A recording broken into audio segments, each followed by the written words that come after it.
বন্ধুরা, রাঙামাটি ভ্রমণের আজকে দেখবেন শেষ পর্ব। আজকে দেখাবো কাপ্তাই লেকের পাড়ে গড়ে ওঠা পলওয়েল পার্ক, যেখানে আছে দেশের প্রথম লাভ পয়েন্ট। যে পয়েন্ট গড়ে তোলা হয়েছে এক করুণ ভালোবাসার স্মৃতি রক্ষার্থে।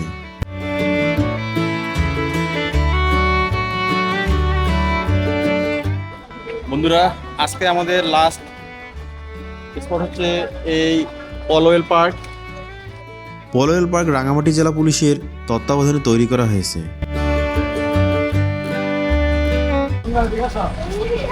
এই হচ্ছে পলওয়েল পার্কের ভিতরের অংশ।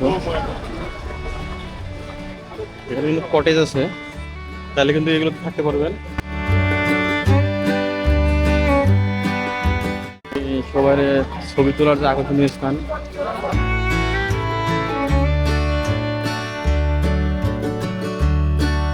বাংলাদেশের প্রথম লাভ পয়েন্ট, এবং এই লাভ পয়েন্ট নিয়ে কিন্তু একটু হৃদয় বিদারক করুণ কাহিনী রয়েছে। পলওয়েল পার্কের ভিতরে দেশের প্রথম লাভ পয়েন্ট।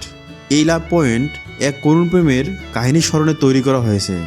আলাউদ্দিন এবং আইরিন সুলতানা দম্পতি কাপ্তাই লেকে ঘুরতে এসে পানিতে ডুবে যায়। প্রথমে স্ত্রী পানিতে লাফ দেয়, তখন স্বামী স্ত্রীকে বাঁচাতে নিজেও পানিতে লাফ দেয় এবং দুজনেই পানির নিচে তলিয়ে যায়। অনেক খোঁজাখুঁজির পরেও তাদের লাশ পাওয়া যায়নি। ডুবে যাওয়ার 3 দিন পর তাদের লাশ যখন ভেসে ওঠে, তখন দেখা যায় তারা পরস্পরকে জড়িয়ে আছে। এরকম ভালোবাসার নজির পৃথিবীতে কমই আছে। তাদের স্মৃতিকে স্মরণে রাখতে এখানে লাভ পয়েন্ট করা হয়েছে। এখানে ঘুরতে আসা অনেকেই এখানে তালা লাগিয়ে দিয়ে চাবি কাপ্তাই লেগে ফেলে দেয়। তারা মনে করে এতে তাদের ভালোবাসা আজীবন অটুট থাকবে, যেমন করে আলাউদ্দিন দম্পতির ভালোবাসা জীবনের শেষ মুহূর্ত পর্যন্ত ছিল। অসংখ্য তালা, হাজার হাজার তালা।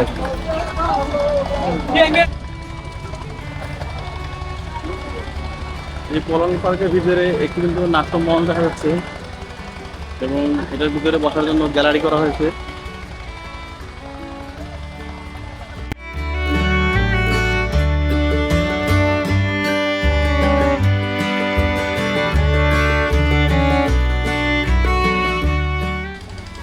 পলওয়েল পার্কের বর্ধিত করার কাজ চলতেছে, পার্কটি আরো বড় করা হচ্ছে।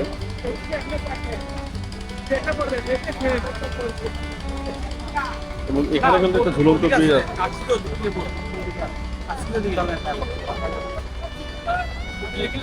এবং দেখুন, এখানে কিন্তু কায়াকিং এর ব্যবস্থা আছে, চাইলে কিন্তু এখানে কায়াকিং করতে পারবেন।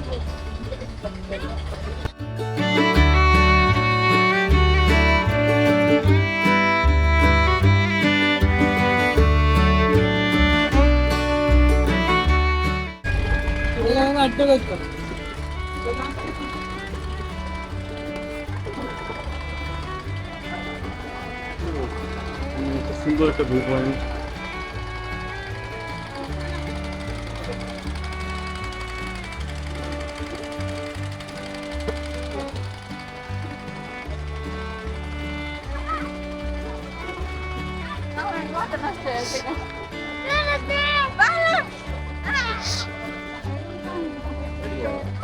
না না না না না ঢুলাছি না, ঢুলতেছে। ও সুন্দর পানির ফোয়ারা, মনে হচ্ছে সিঙ্গাপুর। এই পার্কে সিঙ্গাপুরের অফিসিয়াল মাস্কট মার্লিয়নের আদলে স্ট্যাচু স্থাপন করা হয়েছে এবং এটা দেখতে অসাধারণ। দেখে মনে হচ্ছে সিঙ্গাপুর।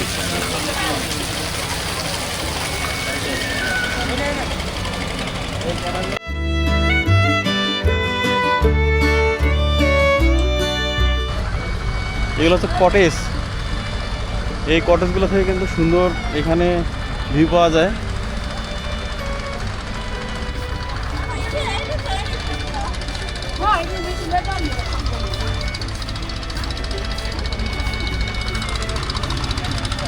পলওয়েল পার্কের কাপ্তাই লেকে সূর্যাস্ত দেখার ভিউ পয়েন্ট, যেখান থেকে সূর্যাস্তের মোহনীয় রূপ উপভোগ করা যায়।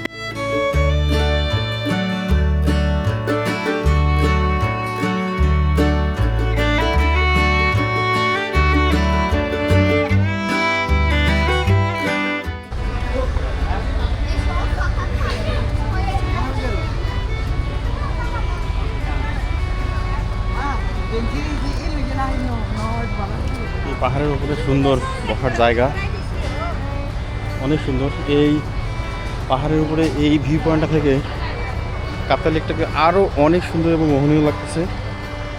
এবং এখানে কিন্তু বেশ কয়েকটি কটেজ রয়েছে রাত্রি যাপনের জন্য, এবং এখান থেকে কিন্তু কাপ্তাই লেক দেখার ভিউ পয়েন্ট আছে এই কটেজগুলো থেকে। সব মিলে এই পলয়েল পার্কটা কিন্তু অসাধারণ।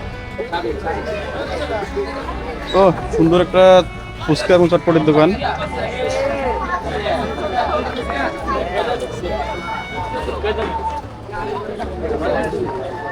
টমেটোর ভিতরে ফুচকা এবং চটপটির দোকান, কি অসাধারণ ব্র্যান্ডিং।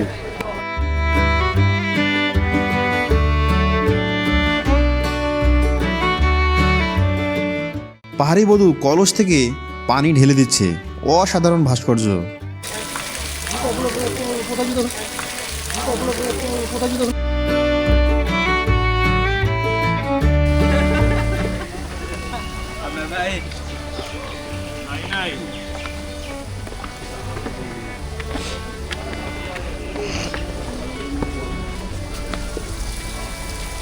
এটা তো ঝর্ণা।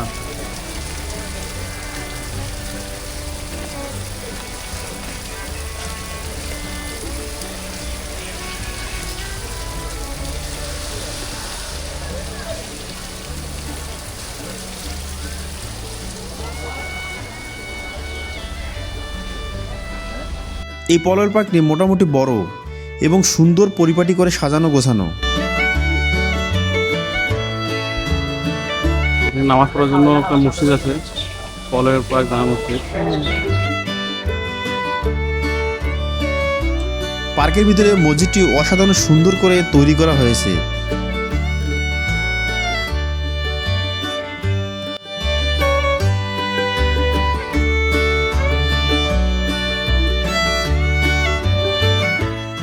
এই পার্কে একটা চিড়িয়াখানা আছে, যেখানে দুটা হরিণ দেখতে পাচ্ছি, সুন্দর দুটো হরিণ। অলরেডি সূর্যাস্ত হয়ে গেছে।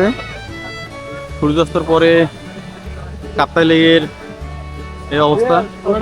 এবং এখানে কিন্তু কটেজের পাশাপাশি এখানে একটা সুইমিং পুলও আছে, যেখানে অনেকে সুইমিং পুলে এখানে সাঁতার কাটতেছে।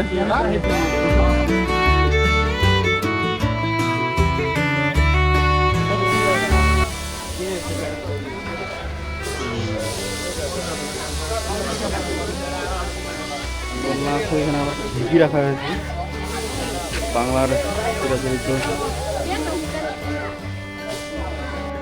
পাহাড়ি বধূর ঢেকিতে ধান ভানার দৃশ্য এই ভাস্কর্যের মাধ্যমে তুলে ধরা হয়েছে। বাংলাদেশ পুলি নারী কল্যাণ সমিতি পুনাক প্রদর্শনী বিক্রয় কেন্দ্র।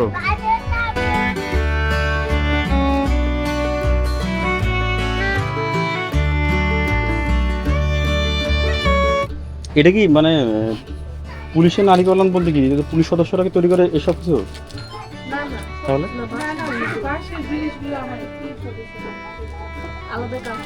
ও আচ্ছা, এই যে ওগুলো না সব বাঁশ দিয়ে তৈরি, এগুলো সব হচ্ছে পুলিশ সদস্যরা তৈরি করে।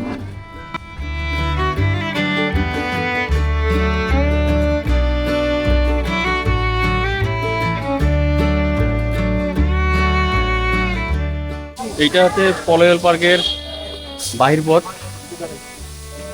এখান থেকে ভিতরে যে সুইমিং পুল আছে, সুইমিং পুলের জন্য কিন্তু এখানে টিকিট বিক্রয় করা হয়। এটা হচ্ছে পলয়েল পার্কের প্রধান গেট। তো আমরা তো এসেছি ওদিক দিয়ে সরাসরি ট্রলারে করে, আমরা ওখান থেকে নেমে সরাসরি ওখান থেকে ঘুরে এই দিক দিয়ে চলে আসলাম। তো এই হচ্ছে আজকে আমাদের রাঙামাটি ভ্রমণের শেষ স্পট। একদিনের ট্যুরে আপনাদেরকে আমি দেখালাম যে কি কি দেখা যায় এবং অতি অল্প টাকায় সবচেয়ে কম খরচে। তো আবার দেখা হচ্ছে রাঙামাটি শহরে। আমরা রাঙামাটি শহর থেকে রাত 8টার সময় বাসে করে আবার ঢাকার উদ্দেশ্যে রওনা দিব। কাপ্তাই লেক ভ্রমণ শেষে এখন আমরা হেঁটে হেঁটে রাঙামাটি শহরের দিকে যাচ্ছি। তো এই ভিডিওটা চালু করলাম যে এই যে উপরে টিলাটি দেখতে পাচ্ছেন, এখানে কিন্তু জেলা সমাজসেবা কার্যালয়। তো এখানে যেহেতু পাহাড়ি এলাকা রাঙামাটি, এই কারণে এখানে দেখবেন যে জেলা প্রশাসকের কার্যালয়, তারপর প্রধান প্রধান ব্যক্তিদের কার্যালয়, সেগুলো কিন্তু একদম একটু টিলার উপরে মোরগ পোলা সাদা ভাত পাওয়া যায়। চলেন, সারাদিনে রাঙামাটি ট্যুরের শেষ পর্যায়ে আমরা তো আমাদের শহীদ মিনারে গাড়ি ছাড়বে রাত 8টার সময়। তো আমরা যেই রেস্টুরেন্টে খাচ্ছি এটা শহীদ মিনারের অনেক কাছে।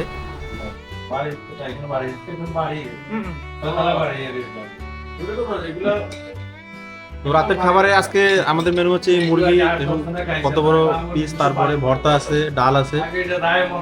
তো অনেক টেস্ট খাচ্ছি। এবং রাঙামাটিতে যারা ঘুরতে আসবেন তারা এই শহীদ মিনারের কাছে এই রেস্টুরেন্টে কিন্তু আসতে পারবেন। এই রেস্টুরেন্টটা কিন্তু শহীদ মিনার থেকে অনেক কাছে। আর এই রেস্টুরেন্টের নাম হচ্ছে তমুজ কিচেন।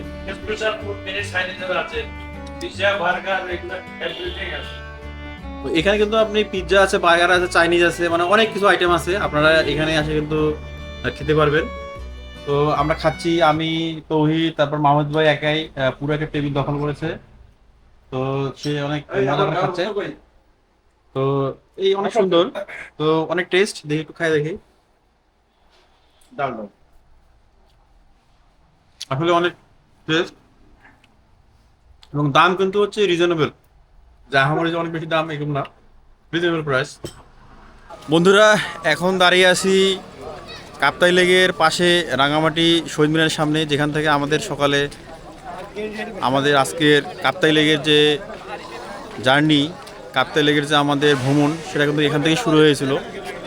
তো এখন বাজে রাত 7টা, একটু পরে আমাদের গাড়ি এখান থেকে আবার ছেড়ে যাবে। আজকে এখানে আমাদের এই আজকের ট্যুরটা শেষ হচ্ছে। এবং আমি আপনাদের কিন্তু আজকে দেখালাম যে একদিনে কিভাবে কম খরচে এই রাঙামাটি ভ্রমণ করা যায় এবং কী কী স্পট দেখা যায়। তো আপনারা যারা আমার মতো রাঙামাটি ঘুরতে চান, তারা কিন্তু সহজেই অনেক কম খরচে কিন্তু এভাবে রাঙামাটি ভ্রমণ করতে পারেন। এবং হচ্ছে আমি যে গ্রুপের সাথে আজকে এসেছি, আমি তাদের যে ফেসবুক লিঙ্ক সেটা আমার ডিসক্রিপশন বক্সে দিয়ে দেবো। তাদের সাথে আপনারা যোগাযোগ করে এবং হচ্ছে খুব কম টাকার মাধ্যমে, যেমন আজকে আমি সারাদিনের যে আমার ট্যুরটা ছিল ঢাকা থেকে এখানে, ওরা নিয়ে যাবে এবং সারাদিন তারা ঘুরাবে। তারপরে সকালের নাস্তায়, রাতের দুপুরের খাবার সব মিলে মাত্র 1500 টাকা তারা চার্জ নিয়েছে। তো মোটামুটি এখানে কিন্তু অনেক জায়গা দেখছি, আপনারা দেখছেন যে আমি কোথায় কোথায় গিয়েছি। তো আপনারা চাইলে কিন্তু এভাবে ঘুরতে পারেন। তো ঠিক আছে বন্ধুরা, সবাই ভালো থাকবেন, সুস্থ থাকবেন। আর আমার ভিডিওটি ভালো লাগলে অবশ্যই লাইক, কমেন্ট এবং শেয়ার করবেন। এবং যারা আমার এই চ্যানেলটিতে নতুন, তারা অবশ্যই চ্যানেলটিকে সাবস্ক্রাইব করে আমার পাশে থাকবেন।